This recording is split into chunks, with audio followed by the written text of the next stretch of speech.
What is up, guys? In today's video, I'm going to be going over several underrated loot spots that might make it easier for you to win in Fortnite Chapter 6. As always, if you guys do enjoy this video, remember to give it a like, subscribe if you like to see more, comment down below where your favorite place to land is, and let's get right into it. So with these underrated spots or, less contested spots in Fortnite, a lot of times they are less contested or less thought of because they just have less loot or, they're more out of the way than what a traditional POI would be.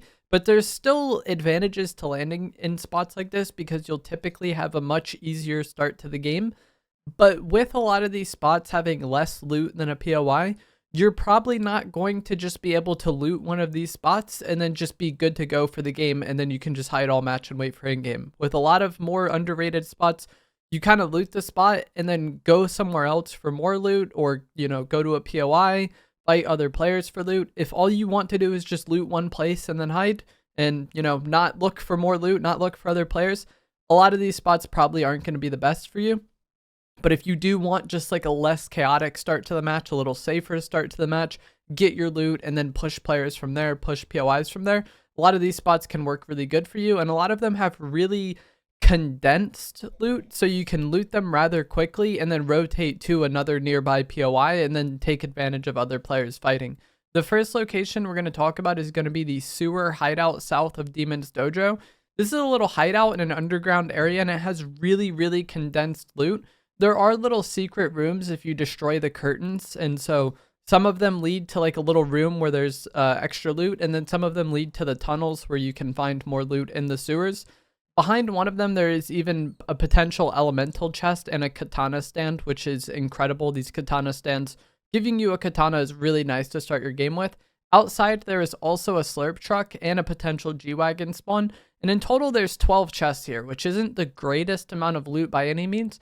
But when you factor in the fact that there's, a potential katana that you can get, which makes your life a lot easier, and a slurp truck, so you should be able to save any shield that you find and then just get your shield from that slurp truck.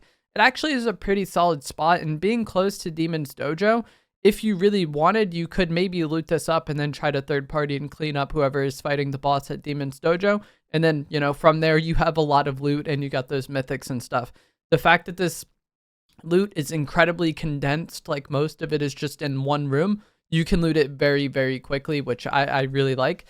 The islands north of Flooded Frogs are another really good landing spot. There's 21 potential chest spawns here, along with enough barrels to get you max shield, and there's even launch pads that make looting and rotating out of here much faster.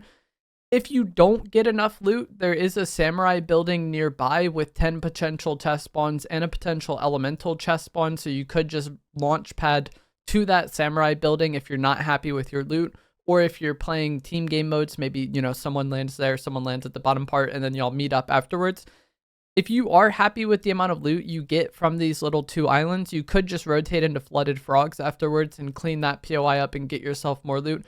There's oftentimes a samurai that spawns there as well, so if you can, get that, that's typically a mask for you, which I really like having the void mask, so I appreciate that. And I have even gotten like a purple shotgun from defeating the samurai before at Flooded Frogs. So for the difficulty it takes to defeat the samurai NPCs, I feel like the loot potential is actually quite good. And Flooded Frogs isn't the most contested POI from my experience, but because of how fast you can loot these islands, and because of the fact that there's launch pads there, I still think you could loot these islands up and then get like somewhat decent timing into Flooded Frogs and get more loot that way, especially if you're playing team game modes, because people are more grouped up and fights take longer. The islands in the bottom right are another pretty solid landing spot. In total, if you loot both of these islands, there's 15 potential chest spawns, an elemental chest spawn, and 2 potential katana spawns at a dueling ring. And these katana spawns are just so good. If a spot has the potential katana spawns, it like boosts how I think of it like a lot. And that's why I've talked about it several times in this video. And there's also 11 barrels at these islands, so you shouldn't have to use any of your shield items unless you have to fight, But a spot having barrels makes up for not having as much loot. And then there also is launch pads here that should make it easier for you to, loot both of the islands, and then also easier for you to leave. From this POI or from these islands, I feel like you could go towards Hopeful Heights if you do want to clean up a POI, Or if you want more loot in a safer way, you can loot the beach houses that are south of Hopeful Heights. Or not beach houses, sorry, the beaches that are south of Hopeful Heights. That can also be a decent like supplementary spot if you're not happy with the amount of loot you get at these islands. Or if you're playing team game modes, you know, have somebody land there and then, you know, the other people land at the islands. That way you're not all just sharing a little bit of loot, you know, but still 15 chests. It's not bad by any means. The dueling circle outside Whiffy Wharf, I think, is going to be a really underrated loot spot in Chapter 6. This location has 3 potential katana spawns and 6 chests, which is not amazing, but with how condensed that loot is, you get looted very quick and potentially get one of the best mobility items in the game. There's a slurp truck nearby here for full shield, and there's even a launch pad here that you can use to, you know, go to Whiffy Wharf or loot the nearby houses where there's, you know, several more chests, and that definitely adds up over time. But I feel like getting this dueling circle and then going into Whiffy Wharf will be a problem for the people that do end up landing there because of the fact that you should have a katana, you should have full shield, and all of your loot was very condensed, so you should get it really fast and be in a better state than the people who landed at Whiffy Wharf when you are launch padding onto them. So I feel like this dueling circle here is actually a very good loot spot despite not having that much. It's just how condensed it is, the fact that you have a launch pad, the fact that you have a slurp truck. You should have very good timing into cleaning up that POI and then, you know, getting all of that loot for yourself and getting some easy eliminations as well. 2 other spots I want to talk about I feel like are not that underrated. I think a lot of people know about them, but there still might be some people who are unaware. The first thing we're going to talk about is going to be the forest vault at Nightshade Forest. This is a vault that has several legendary chests and several elemental chests as well, which is, you know, typically going to be very good loot for you. You get the keyguard by trading a sprite to the Bushranger NPC. So you have to find the Bushranger NPC. He'll be at one of the dueling circles in Nightshade Forest. When you get close to him, he'll have like the little speech bubble above his head, and that's usually the easiest way to find him.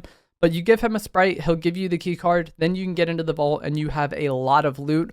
I said this is like pretty well known at this point, but there's still people going to be watching this video that I think are learning about the vault for the first time, because not everybody is very tapped into, you know, Fortnite content all the time.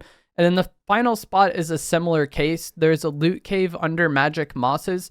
You go to this wooden shack and then break 2 floors, you'll fall into like a little loot cave. There's not that much loot here, but if you have a sprite in your inventory when you approach this wall, it'll open up a second section of the loot cave. And then this gives you even more loot. I think there's several elemental chests guaranteed here and a rare chest, and the elemental chests are very good because they give you the boons, and I think they have decent spawn rates on the masks, which are, you know, pretty good items. I think the void mask is the best mobility item in the game, so being able to have a decent chance of getting it from those elemental chests makes those elemental chests pretty high value. Similar to the vault, like I said, there's people that know about this, there's people that have been talking about this.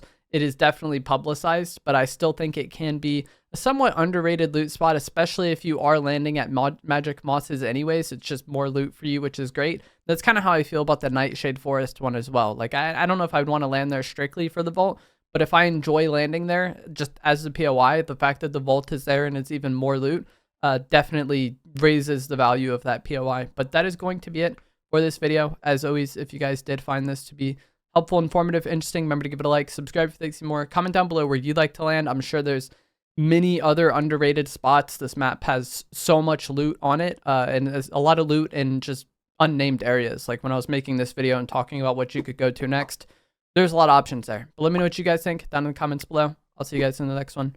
Thanks for watching.